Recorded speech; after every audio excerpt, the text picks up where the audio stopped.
Olá, caros concursandos, caras concursandas, mais uma aula de processo do trabalho. Hoje nós vamos falar sobre petição inicial, audiência, defesa, mas a aula de hoje, petição inicial.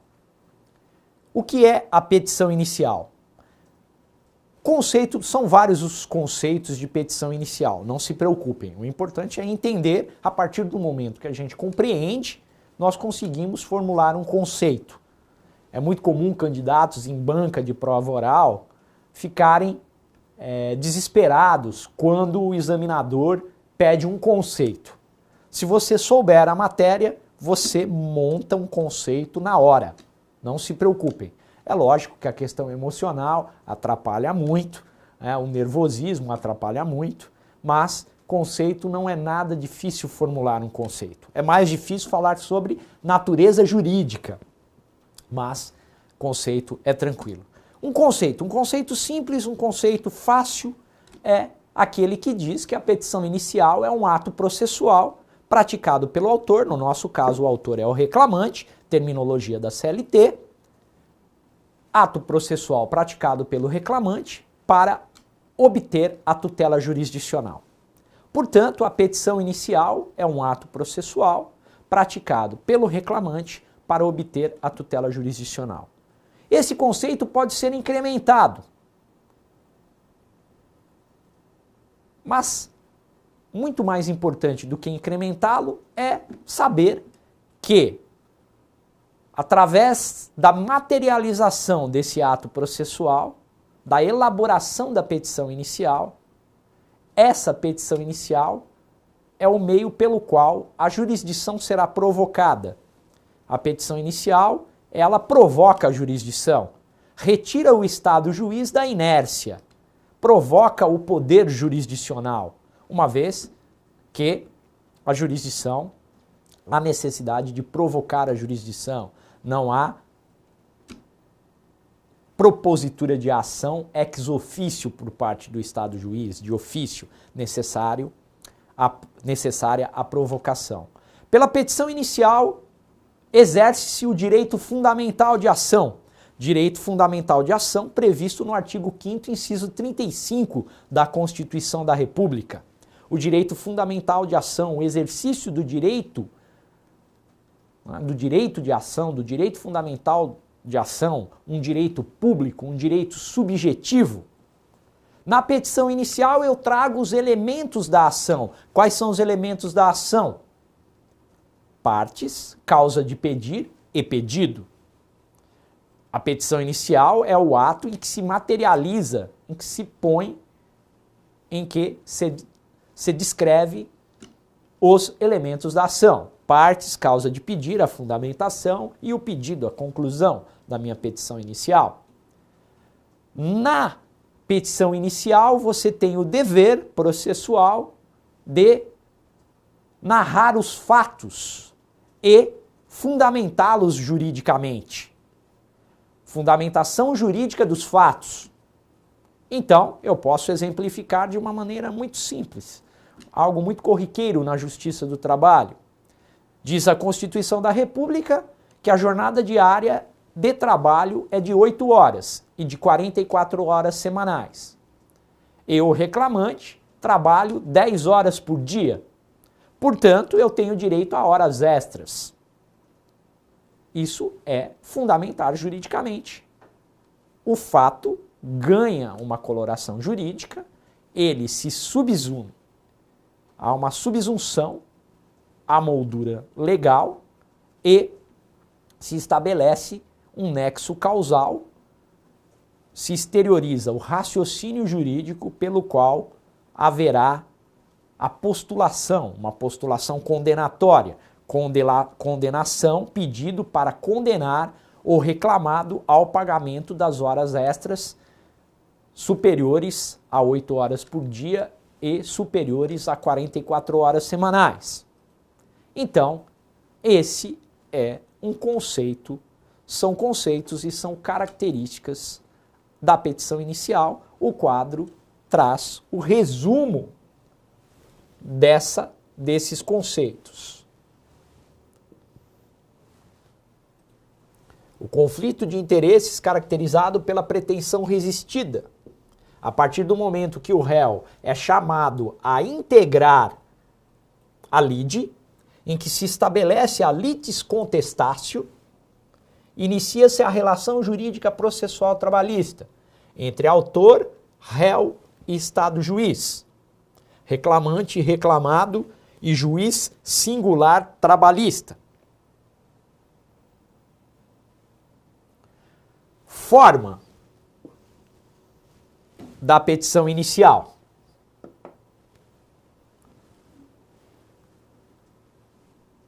Qual a maneira, qual a forma pela qual eu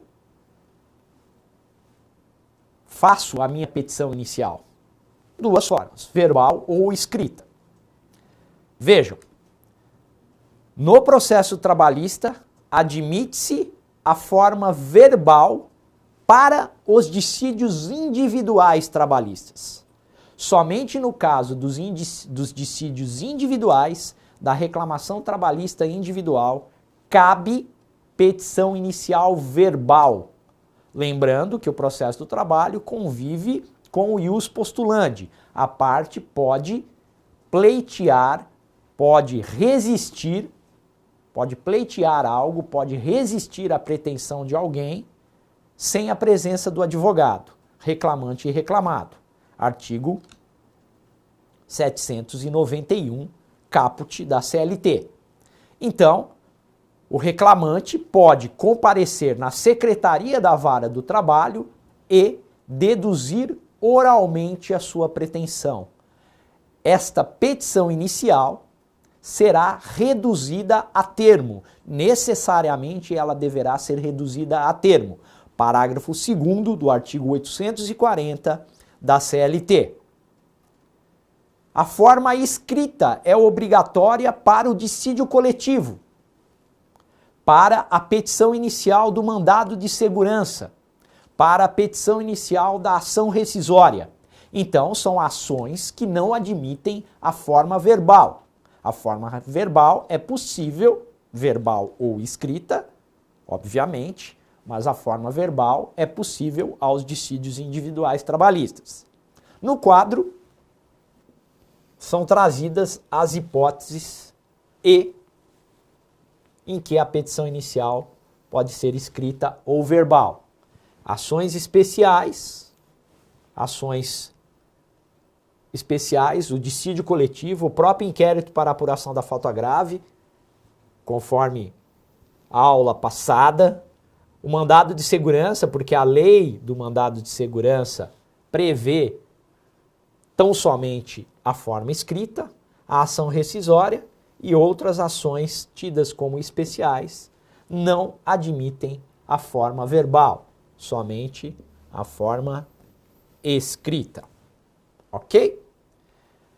A inicial deve ser formulada em duas vias e desde logo acompanhada dos documentos necessários. Vejam, isso aqui é baseado na ideia do processo físico. Contudo, o futuro é agora, nós temos o PJE, o processo judicial eletrônico. Então, essa disposição perde o sentido no caso do processo judicial eletrônico. Mas, como ainda temos processos físicos, que em breve serão peça de museu, não serão mais a nossa realidade, no caso de hoje não se propõe mais ações, na verdade, né? Reformulando e melhor dizendo, hoje em dia não se admite mais a inicial escrita, mesmo no caso da reclamação trabalhista individual verbal, reduz-se a termo e esse termo será digitalizado e inserido no processo judicial eletrônico trabalhista. Então, hoje, nesse exato momento, não é mais possível petição inicial escrita, mas fica o registro do artigo 787 da CLT. Agora, pessoal, vamos falar dos requisitos da petição inicial. Os requisitos estão postos no parágrafo 1º do artigo 840 da CLT. O artigo seletista deve ser lido conjuntamente com o Código de Processo Civil, com o artigo 319 do novo CPC. O artigo 319 traz os requisitos da petição inicial do processo civil, que se aplicam supletivamente ao processo trabalhista, desde que respeitadas as peculiaridades, as características especiais do processo e do procedimento trabalhista. E nós vamos falar um pouco sobre isso agora. Então, veja, o que traz o parágrafo 1º como requisitos da petição inicial? Anotem aí. Em primeiro lugar, o juízo a quem deve ser dirigida a petição inicial trabalhista. Juízo trabalhista. Embora o parágrafo 1º diga ao presidente ao presidente ou ao juiz de direito investido na jurisdição trabalhista. Vejam, essa terminologia presidente leva à ideia de junta de conciliação e julgamento, em que existiam 3 juízes, o juiz togado, o juiz de carreira e os juízes classistas. Desde a emenda constitucional número 24 de 1999, não existe mais a figura do classista, do juiz classista. A representação paritária no processo trabalhista, na Justiça do Trabalho, foi extinta lá em 1999, já estudamos isso. O que nós temos hoje é o juiz trabalhista, o juiz singular, aquele juiz que está na vara do trabalho, ou o juiz do Tribunal Regional do Trabalho, que os regimentos internos chamam de desembargador. No TST temos os ministros do TST, mas a petição inicial, não importa se essa ação é ação originária da primeira instância ou da segunda instância, da vara do trabalho ou do Tribunal Regional do Trabalho, vamos dirigir ao juiz trabalhista competente. É o endereçamento da petição inicial. A CLT diz também que é necessária na petição inicial, ela tem como requisito obrigatório a qualificação do reclamante e do reclamado. Diz o parágrafo 1º da CLT que é necessário uma breve exposição dos fatos dos quais resulta o dissídio. Fundamentação jurídica, narração fática e fundamentação jurídica. Diz o parágrafo 1º do artigo 840 que a petição inicial deve ter um pedido. Diz também da necessidade da data e da assinatura do reclamante ou de seu representante, leia-se advogado. Se o reclamante estiver sem advogado, isso é possível pelo ius postulandi, ele assina a petição inicial. Se houver o advogado com um instrumento de procuração, com a procuração, ele assina a petição inicial. São esses os requisitos do parágrafo 1º do artigo 840. Vejam, vamos comparar esses requisitos com aqueles previstos no artigo 319 do CPC. Já podemos afirmar que o parágrafo 1º do 840 é muito mais simples do que o artigo 319 do novo CPC. Mas também há a crítica no sentido de que o parágrafo 1º do artigo 840 da CLT é pouco técnico e há lacunas importantes a serem superadas mediante a aplicação supletiva do artigo 319 do novo Código de Processo Civil. Aplicação subsidiária e supletiva possível graças ao artigo 769 da CLT e ao artigo 15 do novo Código de Processo Civil. Vamos ao quadro. Conforme dito, o 840, parágrafo 1º, traz os requisitos. Designação do presidente da junta, né? Vamos superar isso, não é mais junta de conciliação e julgamento. É a designação do presidente da vara do trabalho, do juiz singular trabalhista, do juiz trabalhista, da juíza trabalhista, ou do juiz de direito a quem for dirigida. Por que juiz de direito?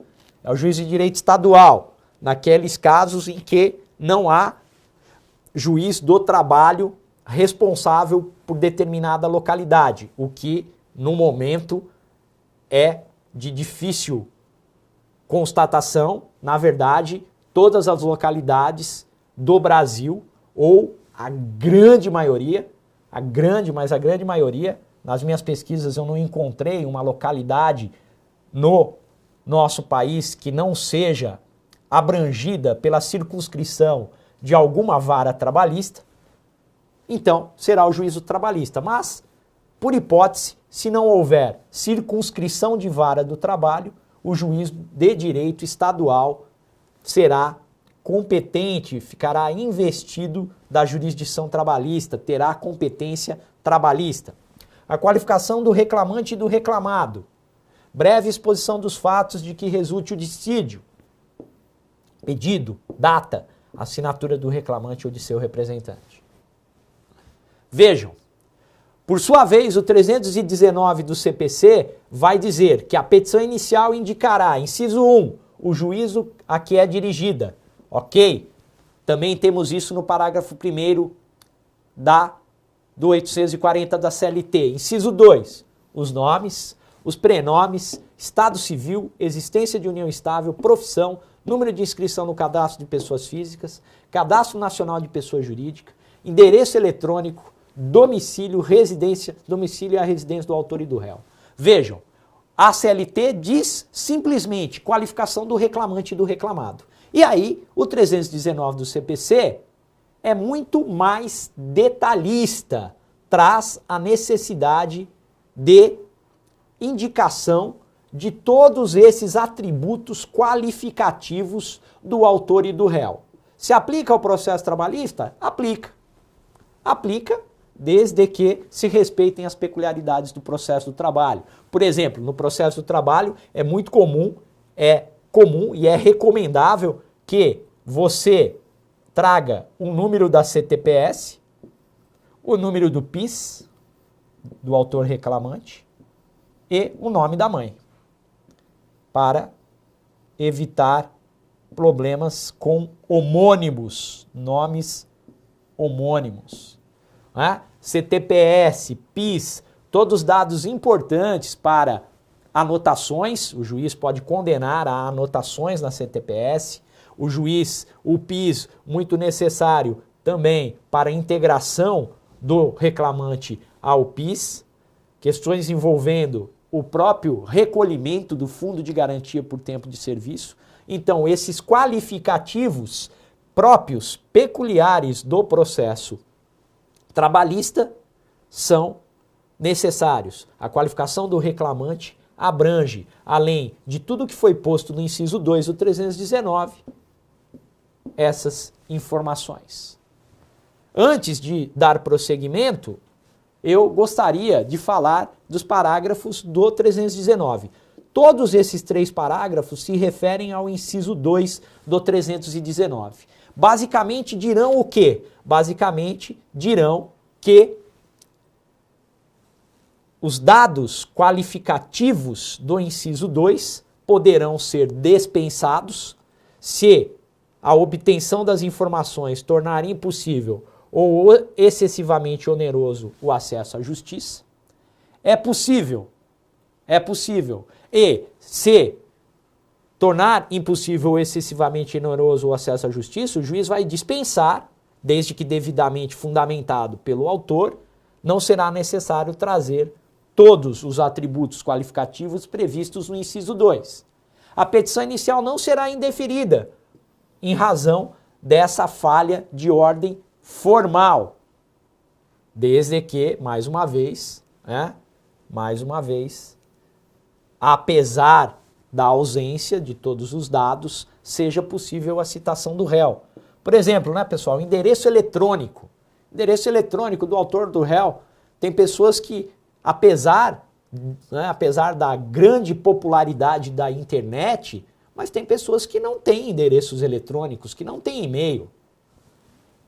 E o parágrafo 1º vai ao encontro dessa ideia de que a parte pode não ter os dados e, por conta disso, o juiz diligenciará para a obtenção de tais dados. Em resumo, pessoal, esses parágrafos abrandam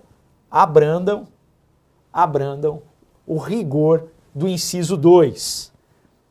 O importante é que o acesso à justiça não seja impedido, não seja obstaculizado, não haja obstáculos, ok? Se isso vale para o processo civil, ainda mais para o processo trabalhista, que é um processo simples, um processo desburocratizado.